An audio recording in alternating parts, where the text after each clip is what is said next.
Today's fairy tale is another bizarre, wild ride from Madame de Aulnoy about a fairy who makes some creepers pay. And an evil, tyrannical king who oppresses his people comes to a bloody, horrible end. There's a king and queen. Their names are King Joyous and Queen Joyous. Their kingdom is called the Land of Joy, and they are just happy and full of love all the time. They have a neighbor, and he's a king who loves quarreling and fighting and hates happiness. He loves seeing passersby just knocked down and killed, and one of his greatest pleasures is to torture criminals. It gets worse though. Whenever he heard of a good mother who loved her little girl or boy, he sent for her and before her eyes broke their arms or wrung their necks. And this kingdom was called the Land of Tears. As you might expect, the king of the Kingdom of Tears wants to destroy the Kingdom of Joy, and so he attacks them with his army, and the king goes out to fight him, and he dies. Evil king comes in and takes over the city. The queen, who is pregnant, hides literally under her covers from him, but he comes in, rips the covers up, grabs her by her hair, throws her on his horse, and takes her off with him, saying, "Go ahead and cry, your tears make me laugh."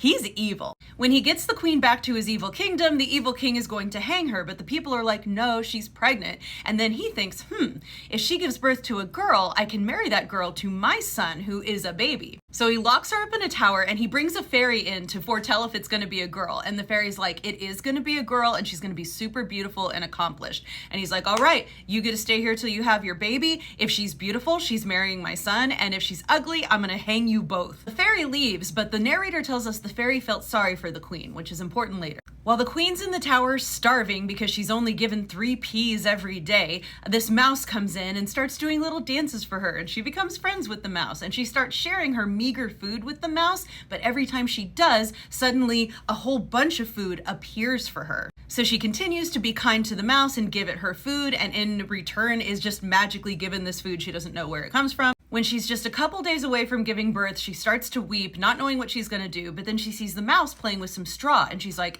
if I weave enough straw into a basket, I can lower my baby to the ground from this tower and maybe someone else can rescue her. She finishes the basket and then looks out the window and sees a witch down at the bottom, and she's like, hey witch, if I lower my baby to you when I have it in a couple days, if you'll take care of it and feed it, once I get my fortune back, I'll pay you. And the witch is like, I don't want anything. I want a mouse because I eat them. So if you give me a mouse to munch on, I'll do it. The queen starts to cry. She says, just this one mouse comes to visit me every day, but I cannot kill it and give it to you. I love it too much. The witch is like, fine, I'll find plenty of mice to eat without you, so goodbye. The next day, the queen has the beautiful little girl, names her Joliette, and then puts her in the basket with a note like, take care of this girl. Well, then the mouse comes up to her and transforms into a beautiful woman and says, hey, I've been that fairy from the beginning this whole time. I was even the witch testing you to see how much you loved me in mouse form, and you passed the test. I'll take care of your daughter. Fairy takes the baby, and then the king comes in and he's like, you gave birth, where's the baby? She's like, a fairy took it. And he says, well, I'm gonna hang you. So he drags her out into the woods and starts to hang her from a tree. But as he's about to hang her, the fairy makes her invisible and she pushes him from the top of the tree. Apparently he was up there, and he falls down and breaks 4 of his teeth and runs away home.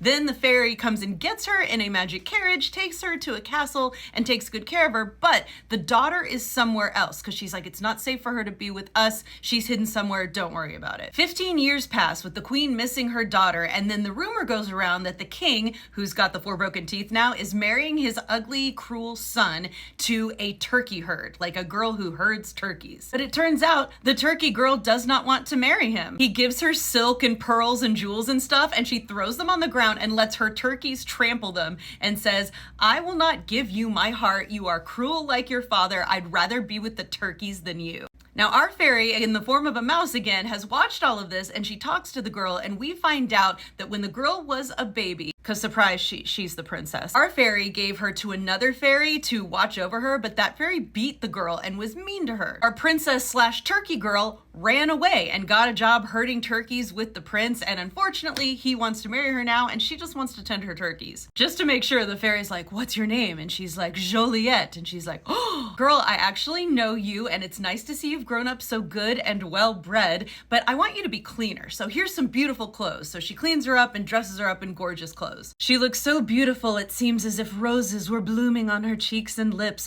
Her sweet mouth breathed the scent of thyme and the woods and the gardens. In winter, you might have taken her skin for snow, in summer for lilies. which is really pale. The fairy goes home to the mom and says, yo, your girl's alive, we're gonna bring her here tomorrow. And the queen's like, yay! But before they can, the evil king and the evil son come and get her. They're amazed that she's even more gorgeous in her splendor now, but they chain her up and bring her to the castle, and the king says, love my son or I will have you flayed. She begs to not be flayed. It says the son really wants to flay her, but they give her 2 days to decide and shut her up in a tower, just like they did her mom. So the fairy as a mouse comes to visit her and says, don't worry, I'm gonna take care of everything. And here's how she does it. In mouse form, she hides under the king's pillow, and when he goes to bed, she comes out and just bites the crap out of his face. She bit his nose and ears so that he was bleeding so freely he could not stop the blood. While he's screaming and bleeding, she goes and does the same thing to the son, then comes back, goes into his mouth and nibbled at his tongue, his lips, and his cheeks. She destroys his tongue so badly he can't say what's happened to his servants. He's just bleeding everywhere. She goes back to his son and literally eats out one of his eyeballs. So both the king and the son, so wounded they can barely see and bleeding everywhere from their faces, grab their swords, run out into the halls trying to kill the mouse, and end up stabbing and killing each other. And all their servants who had hated them mortally, but just served them out of fear, suddenly rejoiced and were happy and unafraid. The fairy frees the princess, brings in the queen, they tell all the people, hey, here's the story of what happened. The people are like, princess, be our queen now. And Joliet's like, okay. And then the princess brings a beautiful prince for her to marry, because I mean, she can't rule without a husband. They get married, live happily ever after, and create a joyous kingdom once again, thanks to a mouse eating the crap out of the evil guys' faces and making them kill each other. For more excellent tasting justice, check out Dust Spells, my book that is a reimagining of the 12 Dancing Princesses, also my podcast. All the links are in the bio.